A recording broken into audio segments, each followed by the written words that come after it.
I have a question. What if you could go back in time, back into 1967, and you could pick the fastback of your dreams? No limitations. What color would you pick? What options would you select? Probably you would select items based on your personal preference, and I would too, but probably most of us, probably you too, would pick what you believe to be, with the benefit of today's knowledge, the most valuable, the rarest, and the most sought after of all fastbacks for 1967, like the K-Code GT 4-speed. After all, they only made 205 67 K-Code GT 4-speed fastbacks. That's super, super rare. Now, if you were super knowledgeable, you'd add one option to that package, and it's the rarest, most expensive option you could buy in 1967. It costs more than the GT package. It costs more than the K-Code package, and it's called the competition suspension. When you add competition suspension to the K-Code 4-speed, you have Ford's recipe for an off-the-shelf race car. Think about it. You drive away in the unicorn of all 1967 Mustangs, the K-Code 4-speed GT with competition suspension. For me, that car would have to be dark moss green. I've got that car right here in the building at myrod.com. It exists. One of two built by Ford and documented with the Marty report to be a factory K-Code 4-speed GT with competition suspension in dark moss green. And just look at it. It's absolutely stunning. The condition's amazing. Look at the interior. It looks brand new. Look at the engine bay. The detailing in this engine bay is fantastic. And the undercarriage. You could eat off any section of this undercarriage. But the paint and body and the color and the lines on this fastback are what make you fall deeply in love. Now, I recognize that a lot of you people would have chosen this car as your dream fastback for 1967. What is it? Well, it's an S-Code GT 4-speed in Raven Black. Be my second choice. I think it's awesome. In fact, that very car right there is the reason K-Code production was almost non-existent in 1967. That car effectively, in Ford's mind, replaced the K-Code. So the 67 K-Code is the last and the rarest by far of all K-Codes. Think about this, 205 built 4-speed, I'm talking about now fastback GTs out of 487,209. I think I have those numbers approximately correct. So basically almost non-existent, and only two like the one in the building. Well, let's start it up. Let's listen to the intoxicating sound of a mechanical lifter HiPo 289, and then let's go on that test drive. Okay, I'm going to start the car.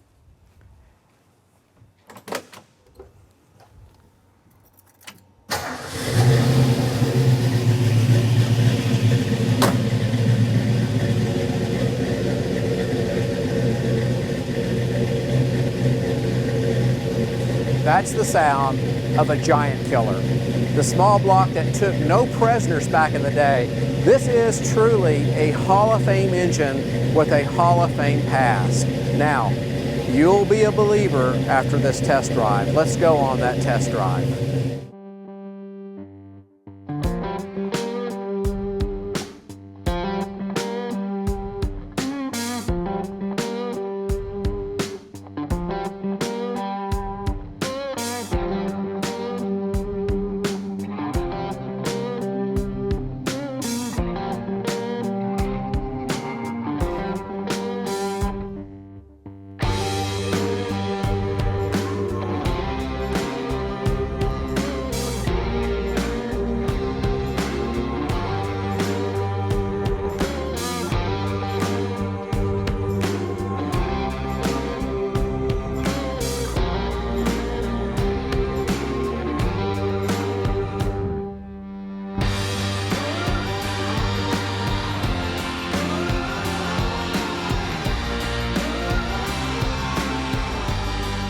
Okay, so we're going to be leaving the neighborhood pretty soon and getting out on the road where you can hear this monster come alive. You're going to love this car. Now, I mentioned while still in the airplane hangar that this HiPo motor is a legend. A Hall of Fame motor is what I called it, with a Hall of Fame history.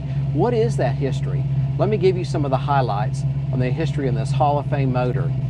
Well, you know, Ford contacted Carroll Shelby to help advance the image of Mustang in the performance category, and Carroll Shelby immediately selected the platform for his builds, the K-Code Fastback, and he modified those cars in '65 for both street racing and track racing. In fact, he built 37 all-out competition cars in '65.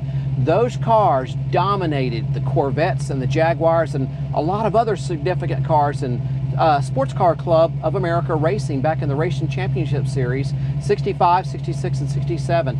And those Mustangs won the National B Production Championship in each year, '65 and '66 and '67.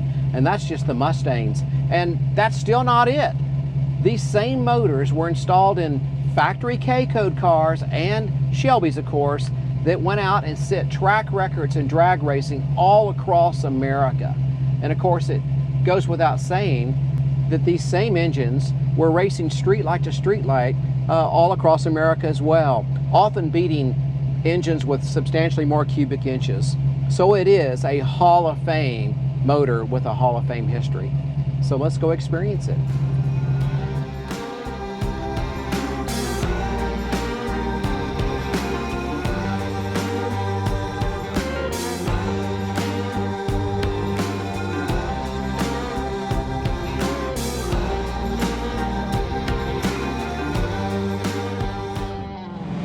This competition suspension really lets you lay into these turns. It just stays flat. Very impressive.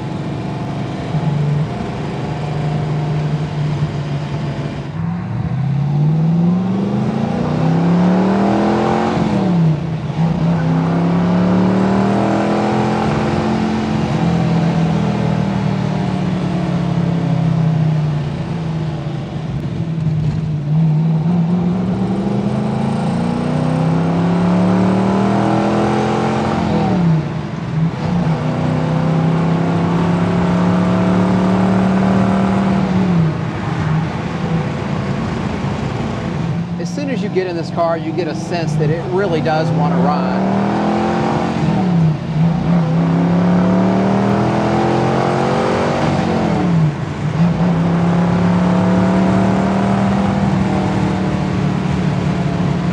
And it will run. Here's a little bit of trivia. Bullitt, the 68 390 S-Code that Steve McQueen drove in the movie Bullitt, the sound from that 390 was dubbed over by a 289 high-performance motor in a GT40. No kidding. As much as you might not want to believe it, it's true.